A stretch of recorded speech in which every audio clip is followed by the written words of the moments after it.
प्रिय बच्चों, आज मैं आपको बीए फर्स्ट ईयर के हिंदी साहित्य के प्रश्न पत्र के द्वितीय भाग का पाठ्यक्रम पुनः स्मरण करा रही हूँ, क्योंकि बच्चों प्रथम बार का जाना हुआ पाठ्यक्रम बहुत ज़्यादा हमको समझ में नहीं आता, लेकिन अब हमने कुछ उसके प्रश्न उत्तर हल कर लिए हैं। इसलिए अब आपके सामने यह पाठ्यक्रम फिर से दोहरा रही हूँ, ताकि आप यह जान सकें, देख सकें कि पाठ्यक्रम के कौन कौन से बिंदु या भाग मैंने आपको करा दिए और आपको कैसे तैयारी करना है। देखिए,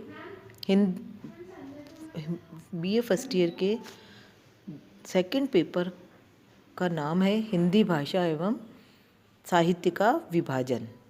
बच्चों, यह पेपर 3 घंटे का है।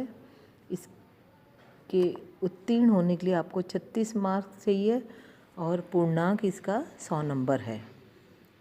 देख लीजिए पहला भाग। पहले नंबर पर 2 प्रश्न हिंदी के उद्भव और विकास तथा हिंदी भाषा परिवार से संबंधित आएंगे। 2 प्रश्न हिंदी के उद्भव और विकास तथा हिंदी भाषा परिवार से संबंधित आएंगे। भाषा परिवार से संबंधित आएंगे और इसको विस्तार में समझिए। पहला प्रश्न, हिंदी भाषा का उद्भव और विकास। दूसरे भाग में ब्रज, अवधी और राजस्थान बोलियों का सामान्य परिचय। तीसरा है राजस्थानी भाषा और उसकी उपभाषाओं का सामान्य परिचय। हिंदी भाषा में इस तरह से आपको 3 प्रश्न अनिवार्यतः करना है, जिसका अंक विभाजन इन 3 में से 2 प्रश्न अनिवार्य होंगे और प्रत्येक प्रश्न के अंक 20 + 20 अर्थात 40 अंक का यह वाला भाग आपके आएगा। प्रश्न पत्र, जैसा कि मैंने आपको पहले भी बताया है, 2 भागों में बटा हुआ है। पहला है हिंदी भाषा और दूसरा है साहित्य का इतिहास, या फिर जिसको कहते हैं हम काल विभाजन। तो बच्चों, भाषा वाला जो आपका भाग है उसमें 40 नंबर के प्रश्न पूछे जाएंगे। अनिवार्यतः आपको ये भाग करना होगा। दूसरा देखिए, दूसरे भाग में 3 प्रश्न हिंदी साहित्य के इतिहास पर पूछे जाएंगे।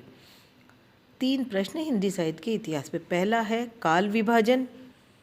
हिंदी साहित्य के इतिहास को कितने भागों में बांटा गया है? काल विभाजन, उनका नामकरण, कालगत परिस्थितियाँ, कालगत विशेषताएं एवं प्रमुख रचनाकार। बच्चों, पहला प्रश्न आपका काल विभाजन, नामकरण, कालगत परिस्थितियाँ, प्रवृत्तियाँ एवं प्रमुख रचनाकार। दूसरे प्रश्न में आधुनिक काल में कविता का विकास, भारतेंदु काल, द्विवेदी काल, छायावादी काल, छायावादोत्तर काल, नई कविता का विकास।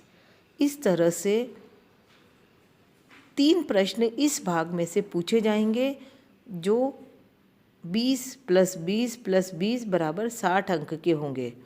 इस तरह आपको हिंदी साहित्य के सेकंड प्रश्न पत्र की तैयारी करना है, जिसमें प्रथम भाग में भाषा से संबंधित प्रश्न आएंगे, बोलियों से संबंधित प्रश्न आएंगे, भाषाओं के उद्भव और विकास से संबंधित प्रश्न आएंगे और उन प्रश्नों के अंक 40 अंक होंगे।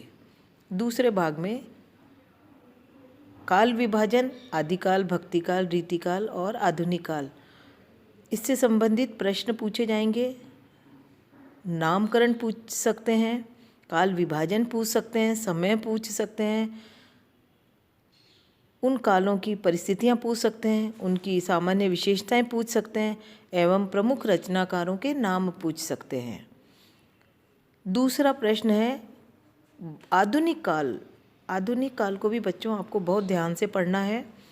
आधुनिक काल में कविता का विकास पूछ सकते हैं, भारतेंदु काल, द्विवेदी काल, छायावादी काल, छायावादोत्तर काल आदि कालों की विशेषताएं, उनके प्रमुख कवि, उनके साहित्य रचना, गद्य का विकास आदि पूछकर, और 60 अंकों में यह आपका पाठ्यक्रम समाप्त होगा। तो 60 और प्लस 40 बराबर 100 अंक का यह प्रश्न पूछा जाएगा।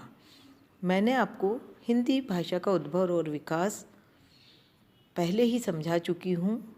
तो बच्चों, आप और अपने बुक्स में देख लेना, और भी कोई अगर आपको समस्या हो तो आप व्हाट्सएप नंबर पे मेरे कुछ सामान्य से आपके पाठ्यक्रम से संबंधित अस्पष्ट बिंदुओं को पूछ सकते हैं और मैं बता सकती हूँ। अब इसमें हम देखते हैं सबसे पहले काल विभाजन। तो काल विभाजन में देखो बच्चों, काल का नाम, कई व्यक्तियों ने इसके नामकरण में अपने अलग अलग नामकरण दिए हैं, जो एक बहुत बड़ी लिस्ट है ना। तो हमको वो नामकरण वाला प्रश्न देखना है। जैसे आदिकाल को किसी ने वीर गाथा काल, किसी ने चारण काल, किसी ने सिद्ध साहित्य नाम दिया था। रीतिकाल को किसी ने श्रृंगार काल कहा है, किसी ने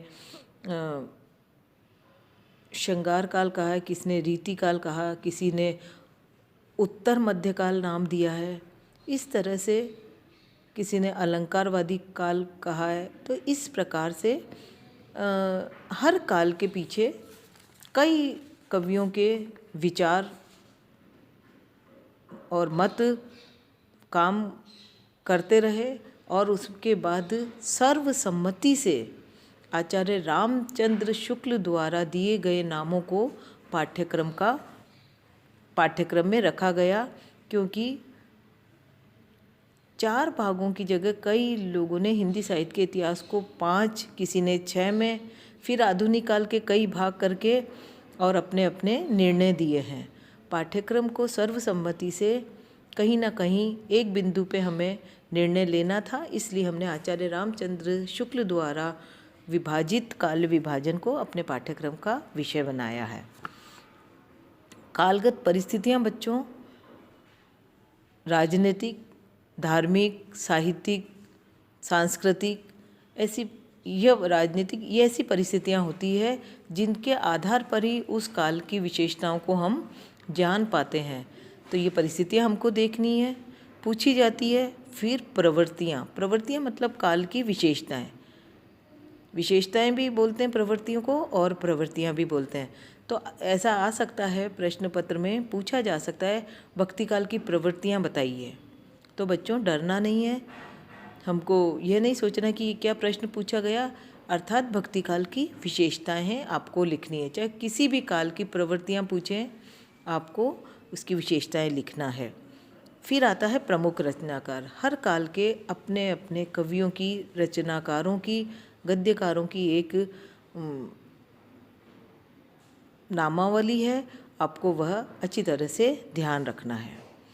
फिर आता है आधुनिक काल। आधुनिक काल के में भारतेंदु युग, द्विवेदी काल, छायावादी, इनके किसी भी प्रमुख कवि की विशेषताएं, इस काल के बारे में परिस्थितियां, प्रवृत्तियां, नामकरण, सब कुछ भी प्रश्न पत्र में आ सकता है। तो आपको इस पाठ्यक्रम को दोहराकर मैंने यह बात वापस से बताई है कि आपके कौन कौन से पाठ्यक्रम के बिंदु हो चुके हैं और कौन से आपको और करने हैं। उसी के आधार पर आप आगामी